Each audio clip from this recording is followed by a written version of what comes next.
At last now. It's a video we can discuss Daryl in. I love Daryl. Hey, so do I.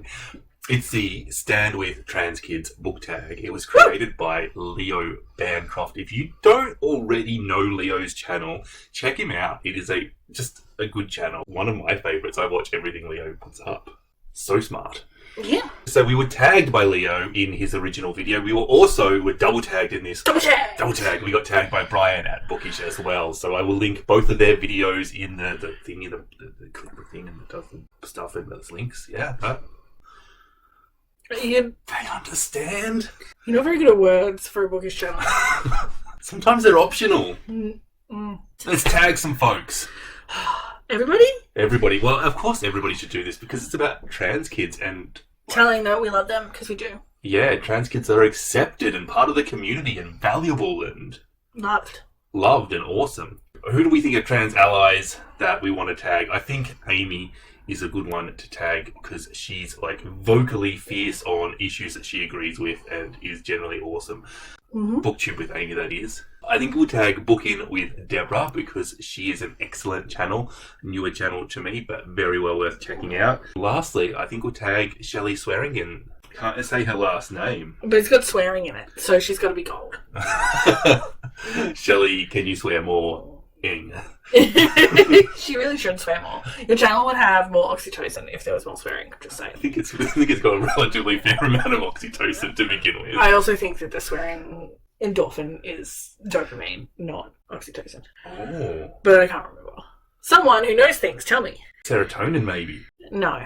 Do you feel happy when you say fuck, or is it just now? No, it's not I feel like...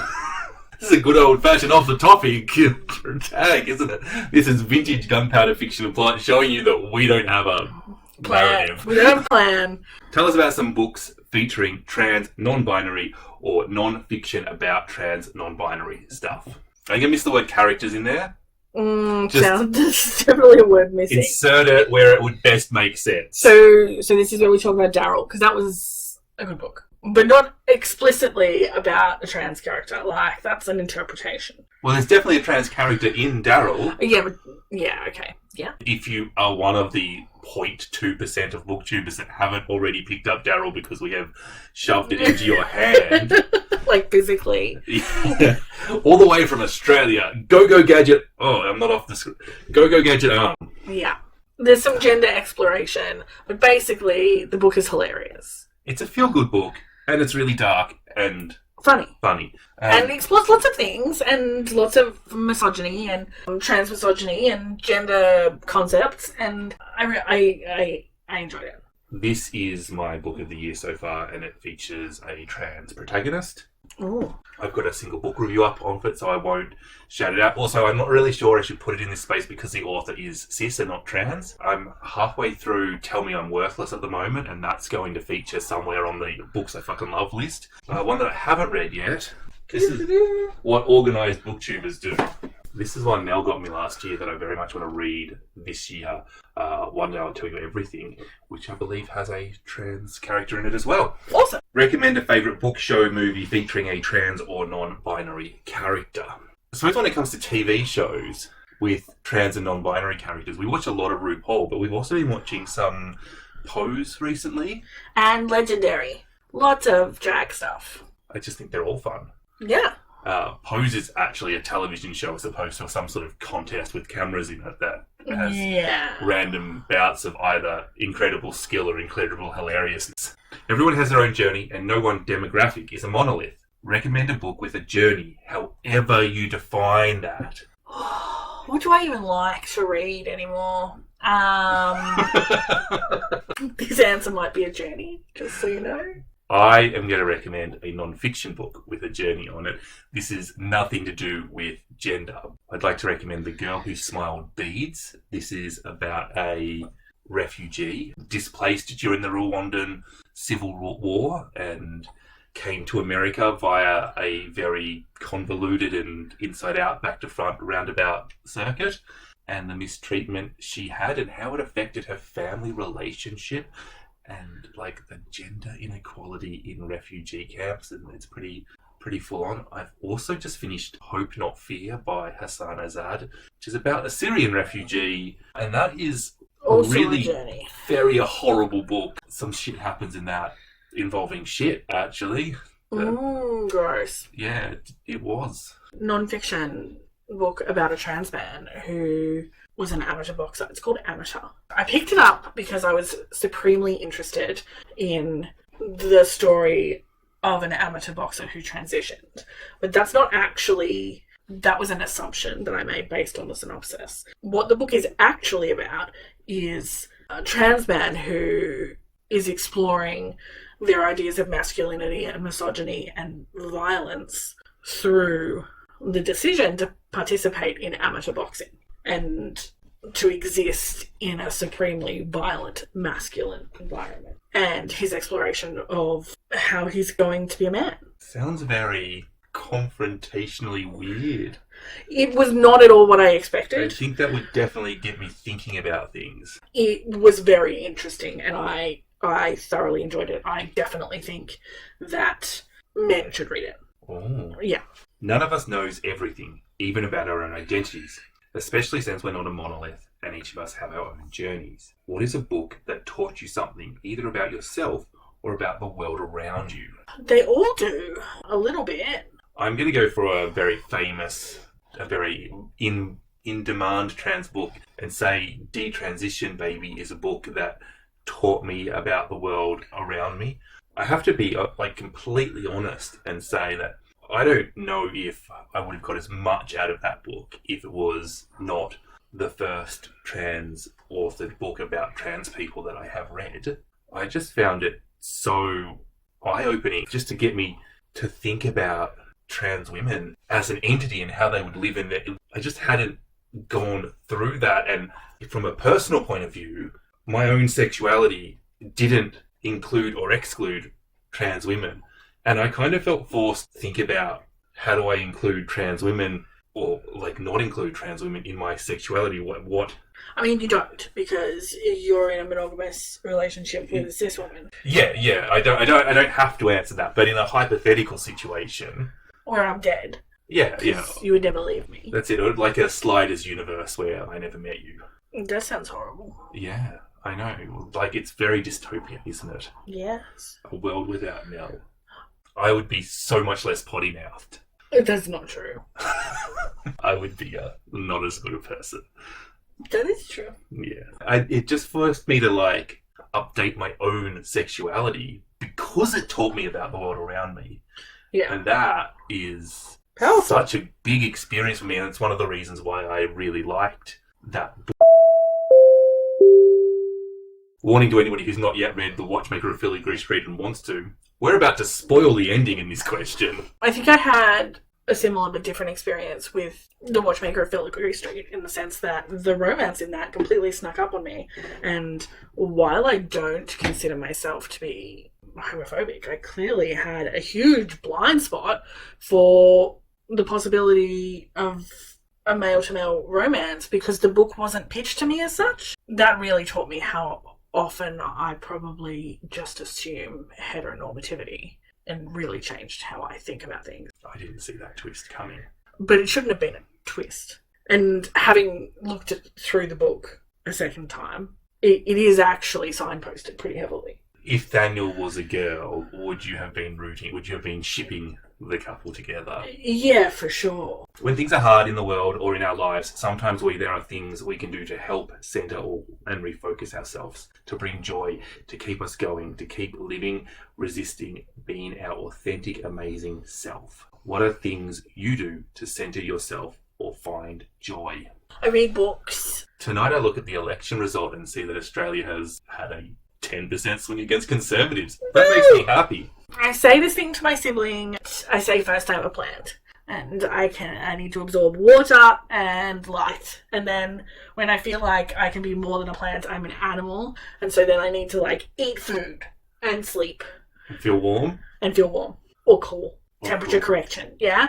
And then once I've got plant and animals sorted, which is pretty big steps, then I can be a person, which means I need to do things like shower and talk to other humans. But they're the stages of self-care. What stage is drinking coffee in your self-care? Because I know that's very important to you. Reflex.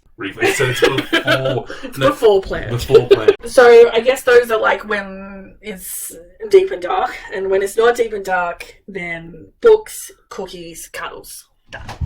Read about other people's misery. It's true, and a little bit sad. It is. I often see little elements of myself in the misery of other people, and it's far enough removed that it's clearly not me.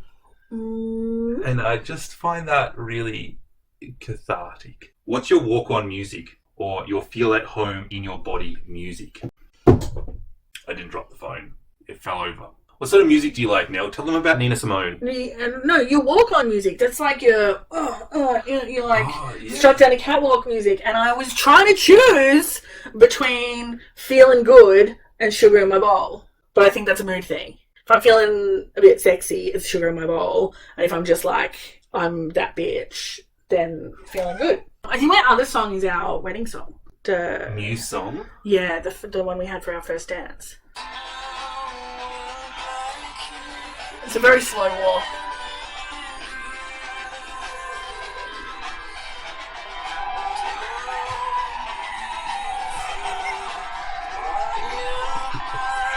Dead. He's so romantic. Oh, that was romantic. He's just making fun of you. Finding mentors, people of wisdom, or heroes can be another way to help us navigate life. Who are some of your mentors? Can you share something they taught you or inspired you to learn more about? Chubbs, I guess. You can't call your friend Chubbs on camera, can you? You're the fat activist. You can do whatever you want because you're... It's not an insult. Just because you judge it, that's not my problem. I was worried that they would judge it. Well, then, you fuck call off. Chubbs all the time. If you think being chubby is a bad thing, get the fuck off my channel. Yeah, probably my best friend is my mentor. I think that you always teach the people that you love, and they always teach you, and her and I probably have the longest history of growing in tandem and in parallel and teaching each other stuff because we've known each other since we were kids. Kate definitely teaches me a whole lot of shit. She's the most curious person I know. She learns things and she brings them to me and to you. And is she more curious than me? Yeah, I think she is. She's always learned. Because I feel like I'm a bit Alice in Wonderland. Curiouser and curiouser and doesn't really know what's going on around him. I think that's totally true. I think you guys are actually very similar. Yeah, I do too. It's weird. It's a bit scary that I am actually a personality combination of your best friend and your father. No, I think that's completely normal psychology. I think that Booktube is like my art. It gives me a creative outlet that I didn't have before. And my inspiration for Booktube, and this is going to sound like the most masturbatory statement ever, but it's you lot. Aww, that's nice. It is. Whenever they do something cool on their channel, whenever they break the mold, sabotage the fungus. I got the mold wrong. No, that sounds like, I think we should make a t-shirt. Sabotage the fungus. Yeah. Who are some out trans, non-binary booktubers, Instagrammers, authors, actors, etc., who you'd like to shout out? After reading Daryl, I went to the publisher of Daryl Clash and picked out a few books, and this is the first one I've read out of that little delivery, Girl in the Walls by Katie Michelle Quinn, who is a trans author. And it's another good one. This is great. We'll probably do a review of it soon. I think we really forgot to talk about one of our absolute favourite authors who is trans in the earlier questions, and that is Akwaeke Emezi. How did we forget to talk about Akwaeke Emezi as... Yeah, I don't know, because I think of them as a god and not a gender. I think that that's probably fair enough, because even amongst trans people that they are something of a minority. I love that their Twitter handle is the opulent Abanji. As far as booktubers, there are two booktubers that I think that everybody has said them, but I absolutely love both of their channels. The creator of this tag, Leo, and Say Kevi. I think that they're actually very different booktubers because... I don't think that they could have a more different personality viewpoint if they were trying to be diametrically opposite. But deep in my soul, they both make me happy. Yeah, it's just, Say Kevi makes the sweary, giggly, aggressive part of me happy, and Leo makes the considered intellectual cat part of me happy.